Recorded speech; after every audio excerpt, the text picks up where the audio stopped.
Hey team, Jen here. I am coming to you at the top of our penultimate week, week 9. And week 9 has something really special in store for you.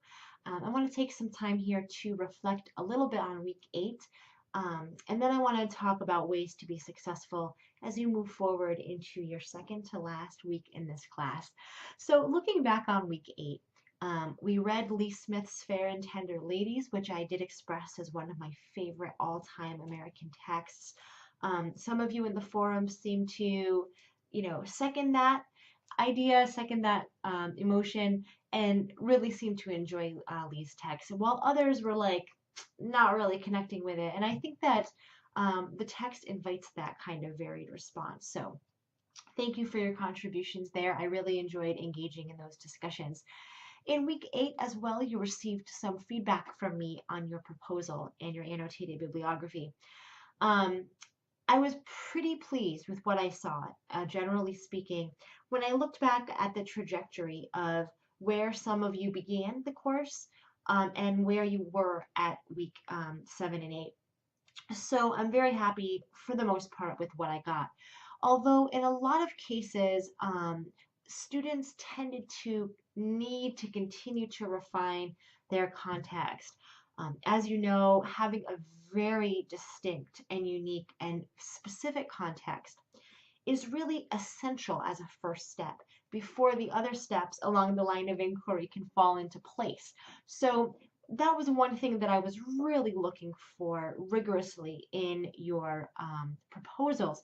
And for those students who had that in place, or at least enough in place um, to be clear and to be functional, then the next thing that I really interrogated was students' argumentation, which really is the second most important thing. It is the backbone of the academic genre. So it's what the academic genre does, right? Is it makes arguments and it attempts to change the way that we think about the text or the context that are on the table. So that's the second thing that I interrogated.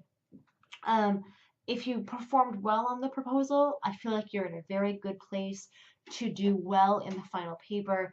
But if you are a student who got feedback from me asking you for a firmer context, I think it's very important that as we move into week 9, that you make sure that you're meeting with me during online office hours so that we can really make sure that you understand what I'm asking. But to be quite honest with you, if you are a student who hasn't met with me yet, and I've been giving you comments about being too vague or being too broad or not being argumentative, and you haven't followed up with me and you kept receiving comments like that, then I feel like your chances of writing a publishable essay in week 10, your chances are not very good that you're going to do that. Although it's not impossible, of course, but um, you're probably not in a position where you're going to feel very successful or very confident with moving forward. So here in week 9, it's kind of like the last chance for you to take advantage of the opportunities that I can give you to discuss and unpack and explain and really come up with something that's going to get you where you need to be in week 10. As we move into week 9, luckily you have a ton of breathing room. So I just want you to just take a nice deep breath and say, thank goodness. Here in week 9, you don't have any readings due. And what I'm going to have you do is go back to your annotated bibliography portion of your proposal and to modify that if it needs any modification. If it doesn't, that's fine. And to post your insights about your annotated bibliography to the week 9 forum. Now, what the function of this is it gives you the chance to reflect on your dialogic, how you're going to enter the conversation, the larger conversation that's going on within your context. Where do you stand in relation to what these critics say? Now, I think it's very important here that you say, my line of inquiry counters what critic A says, but my line of inquiry forwards what critic B says, and this is how it forwards that. So you want to be very explicit about always putting forth your line of inquiry, the function of your ways of thinking, of your context, of your unique argumentation process. And you want to kind of hold that up as a mirror with the sources that you're using to really give a clear sense of utilization. How are you using these sources? Why are these sources significant? And I want you to go beyond what you did in the annotated bibliography, right? So here, it's not so important that you summarize the article, for example, as you apply it, right? So the more clearly you can apply those sources to your line of inquiry to give your peers a sense of your intended usage is going to help you. Now, as a responder this week, you have a very important role. You kind of take on the role, in a sense, of the instructor.